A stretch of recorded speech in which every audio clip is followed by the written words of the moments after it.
ಮನೆ ಆರ್ಥಿಕವಾಗಿ ಎಷ್ಟೇ ಸಮೃದ್ಧಿಯಾಗಿದ್ದರೂ ಮಾನಸಿಕ ನೆಮ್ಮದಿ, ಸುಖ, ಶಾಂತಿ, ಸಂತೋಷ ಇರುವುದು ತುಂಬಾ ಮುಖ್ಯ. ಆದರೆ ಕೆಲವರಿಗೆ ಇದರ ಭಾಗ್ಯ ಇರುವುದಿಲ್ಲ. ಸದಾ ಒಂದಿಲ್ಲ ಒಂದು ಚಿಂತೆ, ಅಸಮಾಧಾನ, ಸಂತೋಷದ ಕೊರತೆ ಕಾಡುತ್ತದೆ.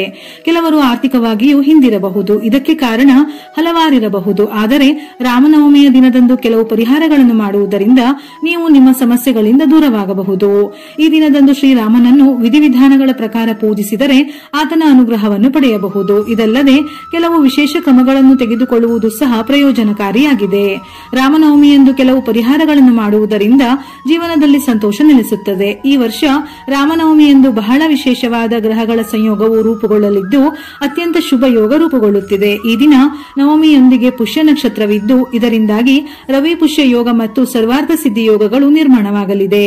13 ವರ್ಷಗಳ ನಂತರ ರಾಮನವಮಿಯಂದು ರವಿ ಪುಷ್ಯ ಯೋಗ ರೂಪುಗೊಳ್ಳುತ್ತಿದೆಯಂತೆ. ಪುಷ್ಯ ನಕ್ಷತ್ರ ಅದೃಷ್ಟ ಮತ್ತು ಸಂಪತ್ತನ್ನು ತರುತ್ತದೆ. ಅದರ ಶುಭ ಪರಿಣಾಮದಿಂದಾಗಿ ಕೆಲಸದ ಗುಣಮಟ್ಟ ಹೆಚ್ಚಾಗುತ್ತದೆ. ಹಣ ಸಿಗುವ ಸಾಧ್ಯತೆಗಳು ಇವೆ. ಇದರೊಂದಿಗೆ ಈ ದಿನ ಚಂದ್ರನು ಕಟಕ ರಾಶಿಯಲ್ಲಿ ಚಲಿಸಲಿದ್ದಾನೆ.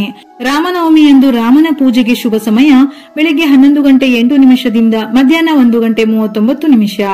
ಈ ಎಲ್ಲ ಕಾರಣಕ್ಕಾಗಿಯೇ ಈ ಬಾರಿಯ ರಾಮನವಮಿ ಹಲವು ಶುಭ ಯೋಗಗಳಿಂದ ಬಹಳ ವಿಶೇಷವಾಗಿದೆ. ಹಾಗಾಗಿ ಈ ದಿನ ನಿಮ್ಮ ರಾಶಿಗೆ ಅನುಗುಣವಾಗಿ ಶ್ರೀರಾಮನನ್ನು ಪೂಜಿಸಿದರೆ ದುಪ್ಪಟ್ಟು ಫಲಗಳು ಪ್ರಾಪ್ತಿಯಾಗುತ್ತದೆ.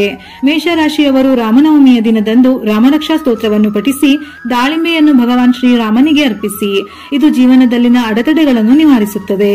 ವೃಷಭ ರಾಶಿಯವರು ರಾಮಸ್ತುತಿಯನ್ನು ಪಠಿಸಿ ಸೀತಾದೇವಿಗೆ ಸೀರೆಯನ್ನು ನೀಡಿ. ಈ ಪರಿಹಾರ ದಾಂಪತ್ಯ ಜೀವನದಲ್ಲಿ ಸಂತೋಷ ಮತ್ತು ಶಾಂತಿಯನ್ನು ತರುವಲ್ಲಿ ಸಹಾಯಕವಾಗಿರುತ್ತದೆ. ಮಿಥುನ ರಾಶಿಯವರು ಈ ದಿನ ಓಂ ರಾಮಾಯ ನಮಃ ಎಂಬ ಮಂತ್ರವನ್ನು 108 ಬಾರಿ ಜಪಿಸಿ ಬೆಲ್ಲದ ಪಾನಕವನ್ನು ನೈವೇದ್ಯ ಮಾಡಿ. ಇದು ಬುದ್ಧಿವಂತಿಕೆ ಮತ್ತು ಸಮೃದ್ಧಿಯನ್ನು ಹೆಚ್ಚಿಸುತ್ತದೆ. ಕಟಕ ರಾಶಿಯವರು ಈ ದಿನ ಹಳದಿ ಬಟ್ಟೆಗಳನ್ನು ಧರಿಸಿ ಶ್ರೀರಾಮ ಅಷ್ಟಕವನ್ನು ಪಠಿಸಿ ಶ್ರೀರಾಮನಿಗೆ ತೆಂಗಿನಕಾಯಿ ಅರ್ಪಿಸಿ ಪೂಜಿಸಿ. ಇದು ಮನೆಯಲ್ಲಿ ಸಂತೋಷ ಮತ್ತು ಸಮೃದ್ಧಿಯನ್ನು ಕಾಪಾಡಿಕೊಳ್ಳಲು ಸಹಾಯ ಮಾಡುತ್ತದೆ. ಸಿಂಹ ರಾಶಿಯವರು ಈ ದಿನ ಸುಂದರಕಾಂಡವನ್ನು ಪಠಿಸಿ ಸೇಬು ಹಣ್ಣಿನ ಪ್ರಸಾದ ಅಥವಾ ಸೇಬು ಹಣ್ಣನ್ನು ನೈವೇದ್ಯ ಮಾಡಿ ಪೂಜಿಸಿ ಜನರಿಗೆ ಹಂಚಬೇಕು. ಈ ಪರಿಹಾರ ಕೆಲಸದ ಸ್ಥಳದಲ್ಲಿ ಯಶಸ್ಸನ್ನು ತರುತ್ತದೆ. ಕನ್ಯಾ ರಾಶಿಯವರು ರಾಮನವಮಿಯಂದು ರಾಮ ಮಂಗಳ ಶಾಸನ ಸ್ತೋತ್ರವನ್ನು ಪಠಿಸಿ ಮತ್ತು ಶ್ರೀರಾಮನಿಗೆ ತುಳಸಿ ಮತ್ತು ಸಿಹಿ ಖಾದ್ಯಗಳನ್ನು ಅರ್ಪಿಸಿ ಪ್ರಸಾದವಾಗಿ ಜನರಿಗೆ ಹಂಚಬೇಕು. ಇದು ಆರೋಗ್ಯ ಪ್ರಯೋಜನಗಳನ್ನು ನೀಡುತ್ತದೆ. ತುಲಾ ರಾಶಿಯವರು ರಾಮನವಮಿಯಂದು ಬೆಳಿಗ್ಗೆ ಸೂರ್ಯೋದಯಕ್ಕಿಂತ ಮುಂಚೆ ಎದ್ದು ಸ್ನಾನ ಮಾಡಿ ಶ್ರೀರಾಮನಿಗೆ ಪೂಜೆ ಮಾಡಿ ಸಾಧ್ಯವಾದರೆ ರಾಮನ ದೇವಸ್ಥಾನಕ್ಕೆ ತೆರಳಿ ದೀಪವನ್ನು ಬೆಳಗಿಸಿ. ಇದು ಪ್ರೇಮ ಸಂಬಂಧಗಳಲ್ಲಿ ಮಾಧುರ್ಯವನ್ನು ಕಾಪಾಡಿಕೊಳ್ಳುತ್ತದೆ.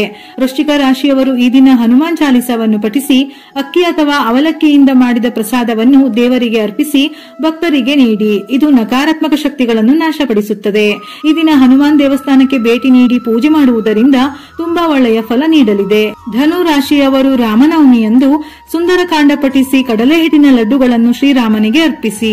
ಈ ಪರಿಹಾರ ಜೀವನದಲ್ಲಿ ಯಶಸ್ಸನ್ನು ತರುವಲ್ಲಿ ಸಹಾಯಕವಾಗಿರುತ್ತದೆ. ರಾಮನವಮಿಯಂದು ಸೀತಾಮಾತೆಯನ್ನು ಪೂಜಿಸುವುದು ಧನು ರಾಶಿಯವರಿಗೆ ಶುಭ ಫಲ ನೀಡುತ್ತದೆ.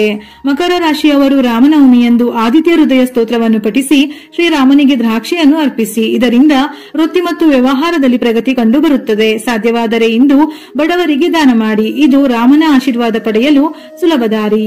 ಕುಂಭರಾಶಿಯವರು ಈ ದಿನ ಹನುಮಾನ್ ಚಾಲಿಸವನ್ನು ಪಠಿಸಿ ರಾಮನಿಗೆ ಯಾವುದಾದರೂ ಸಿಹಿಯನ್ನು ತಯಾರಿಸಿ ಅರ್ಪಿಸಿ. ಈ ಪ್ರಸಾದವನ್ನು ಮನೆಯಲ್ಲೇ ತಯಾರಿಸುವುದು ಉತ್ತಮ. ಇದು ಕುಟುಂಬ ಜೀವನದಲ್ಲಿ ಸಂತೋಷವನ್ನು ತರುತ್ತದೆ. ಪರಸ್ಪರ ಪ್ರೀತಿ ಹಾಗೂ ನಂಬಿಕೆಯನ್ನು ಹೆಚ್ಚಿಸುತ್ತದೆ. ಮೀನ ರಾಶಿಯವರು ಈ ದಿನ ಶ್ರೀರಾಮನ ಸ್ತೋತ್ರವನ್ನು ಪಠಿಸಿ ಹಳದಿ ಬಣ್ಣದ ಸಿಹಿಯನ್ನು ಪ್ರಸಾದವಾಗಿ ಅರ್ಪಿಸಿ. ಇದನ್ನು ದೇವಸ್ಥಾನಕ್ಕೆ ಬರುವ ಭಕ್ತರಿಗೆ ಬಡವರಿಗೆ ನೀಡುವುದು ತುಂಬಾ ಶುಭ ಫಲವನ್ನು ನೀಡುತ್ತದೆ. ಈ ಪರಿಹಾರವು ಜೀವನದಲ್ಲಿ ಮಂಗಳಕರ ಮತ್ತು ಸಮೃದ್ಧಿಯನ್ನು ತರುತ್ತದೆ.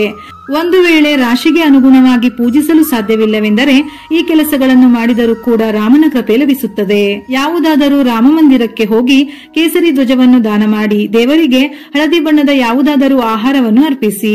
ಪಾರಿಜಾತ ವೃಕ್ಷವು ಭಗವಾನ್ ವಿಷ್ಣುವಿನ ಅವತಾರವಾದ ಶ್ರೀರಾಮನಿಗೆ ತುಂಬಾ ಪ್ರಿಯವಾಗಿದೆ. ರಾಮನವಮಿಯ ದಿನದಂದು ನಿಮ್ಮ ಮನೆಯಲ್ಲಿ ಈ ಗಿಡವನ್ನು ನೆಟ್ಟರೆ ನಿಮ್ಮ ಮನೆಯು ಸಂಪತ್ತಿನಿಂದ ತುಂಬಿರುತ್ತದೆ. ಶ್ರೀರಾಮನಿಗೆ ಕೇಸರಿ ಮಿಶ್ರಿತ ಹಾಲಿನಿಂದ ಅಭಿಷೇಕ ಮಾಡಿ. ಆರ್ಥಿಕ ಲಾಭದ ಸಾಧ್ಯತೆಗಳು ಕಾಣಿಸಿಕೊಳ್ಳಲು ಪ್ರಾರಂಭಿಸುತ್ತದೆ.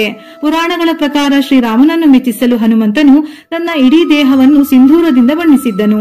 ಈ ದಿನ ಭಕ್ತರು ಹನುಮನಿಗೆ ಸಿಂಧೂರವನ್ನು ಅರ್ಪಿಸಿದರೆ ನಂತರ ಶ್ರೀರಾಮನ ಆಶೀರ್ವಾದವು ಲಭಿಸುತ್ತದೆ. ರಾಮನವಮಿಯ ದಿನದಂದು ರಾಮಾಯಣವನ್ನು ಪಠಿಸಿ. ರಾಮನ ಪೂಜೆಯಿಂದ ಆತನ ಪರಮ ಭಕ್ತ ಹನುಮನು ಸಂತೋಷ ಪಡುತ್ತಾನೆ.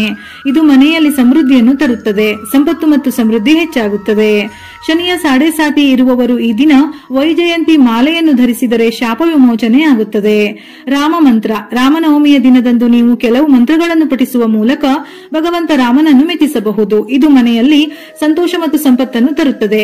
ಯಾವುದೇ ರಾಮ ಮಂದಿರದಲ್ಲಿ ಈ ಮಂತ್ರವನ್ನು 108 ಬಾರಿ ಪಠಿಸಿ. ಶ್ರೀರಾಮ ರಾಮ ರಾಮೇತಿ ರಮೇ ರಾಮೇ ಮನೋರಮೆ ಸಹಸ್ರನಾಮ ತತ್ತುಲ್ಯಂ ರಾಮನಾಮ ವರಾನನೆ. ವಿಶೇಷವಾಗಿ ಅನ್ನದಾನವನ್ನು ಅತ್ಯುತ್ತಮವೆಂದು ಹೇಳುತ್ತಾರೆ. ಹಸಿದವರಿಗೆ ಅಥವಾ ಬಡವರಿಗೆ ಆಹಾರವನ್ನು ನೀಡಿದರೆ ಶ್ರೀರಾಮನು ಸಂತೋಷ ಪಡುತ್ತಾನೆ. ಆಹಾರವನ್ನು ದಾನ ಮಾಡುವಾಗ ರುಚಿಕರವಾದ ಆಹಾರವನ್ನು ಮಾತ್ರ ದಾನ ಮಾಡಿ.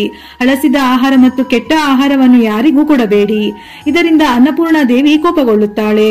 ರಾಮನವಮಿಯ ದಿನದಂದು ಸಂಪತ್ತು ಮತ್ತು ಸಮೃದ್ಧಿಗಾಗಿ ಮನೆಯ ಮುಖ್ಯ ದ್ವಾರದ ಬಳಿ 11 ದೀಪಗಳನ್ನು ಬೆಳಗಿಸಬೇಕು. ಈ ದಿನ ಭಕ್ತರು ಹನುಮಂತನನ್ನು ಮೆಚ್ಚಿಸಲು ಶಮಿ ಮರದ ಕೆಳಗೆ ಸಾಸಿವೆ ದೀಪಗಳನ್ನು ಬೆಳಗಿಸಬೇಕು. ನಾಳೆ ರಾತ್ರಿ ವಾಯುವ್ಯ ದಿಕ್ಕಿನಲ್ಲಿ ತುಪ್ಪದ ದೀಪವನ್ನು ಹಚ್ಚುವುದರಿಂದ ನಿಮ್ಮಲ್ಲಿರುವ ಖಿನ್ನತೆ ದೂರವಾಗುತ್ತದೆ. ಹಳದಿ ಬಣ್ಣ ರಾಮನಿಗೆ ತುಂಬಾ ಪ್ರಿಯ. ಹಳದಿ ಬಣ್ಣದ ವಸ್ತ್ರಗಳನ್ನು ಧರಿಸಿ ಶ್ರೀರಾಮನ ಪ್ರತಿಮೆಗೂ ಹಳದಿ ಬಣ್ಣದ ವಸ್ತ್ರವನ್ನು ಅರ್ಪಿಸಿ. ಇದರಿಂದ ಗುರುವು ಪ್ರಸನ್ನನಾಗುತ್ತಾನೆ, ಸಂಪತ್ತು ವೃದ್ಧಿಯಾಗುತ್ತದೆ, ಕಂಕಣ ಭಾಗ್ಯದ ದೋಷವಿದ್ದರೆ ನಿವಾರಣೆಯಾಗುತ್ತದೆ. ರಾಮನವಮಿಯ ದಿನದಂದು ಬಡವರಿಗೆ ಅನ್ನ, ಬಟ್ಟೆ ಇತ್ಯಾದಿಗಳನ್ನು ದಾನ ಮಾಡಿ. ಇದು ತುಂಬಾ ಮಂಗಳಕರವಾಗಿರುತ್ತದೆ. ರಾಮನವಮಿಯಂದು ಮಂತ್ರ ಪಠಿಸುವ ಮೂಲಕ ರಾಮ ಶೀಘ್ರದಲ್ಲೇ ಸಂತೋಷ ಪಡುತ್ತಾನೆ. ಈ ದಿನ ದೇವರನ್ನು ಪೂಜಿಸಿ ಮನಸ್ಫೂರ್ತಿಯಾಗಿ ಶ್ರೀರಾಮನನ್ನು ಸ್ತುತಿಸಬೇಕು. ಶ್ರೀರಾಮನನ್ನು ದಕ್ಷಿಣಾವರ್ತಿ ಶಂಖದಿಂದ ಪ್ರತಿಷ್ಠಾಪಿಸಿ ಎಲ್ಲಾ ಅಡೆತಡೆಗಳು ನಿವಾರಣೆಯಾಗುತ್ತದೆ. ಸಂತೋಷದ ದಾಂಪತ್ಯ ಜೀವನಕ್ಕಾಗಿ ಶ್ರೀರಾಮನ ಜೊತೆಗೆ ಸೀತಾಮಾತೆಯನ್ನು ಪೂಜಿಸಿ. ದಾಂಪತ್ಯ ಜೀವನ ಸುಖಮಯವಾಗಿರುತ್ತದೆ. ವಿಡಿಯೋ ಇಷ್ಟ ಆಗಿದ್ದಲ್ಲಿ ಮರೆಯದೆ ಲೈಕ್ ಕೊಟ್ಟು ನಿಮ್ಮವರಿಗೆ ಶೇರ್ ಮಾಡಿ. ಇದೇ ರೀತಿಯ ಮನಮುಟ್ಟುವ ಉಪಯುಕ್ತ ಮಾಹಿತಿಗಳಿಗಾಗಿ ಮತ್ತೆ ಭೇಟಿಯಾಗೋಣ.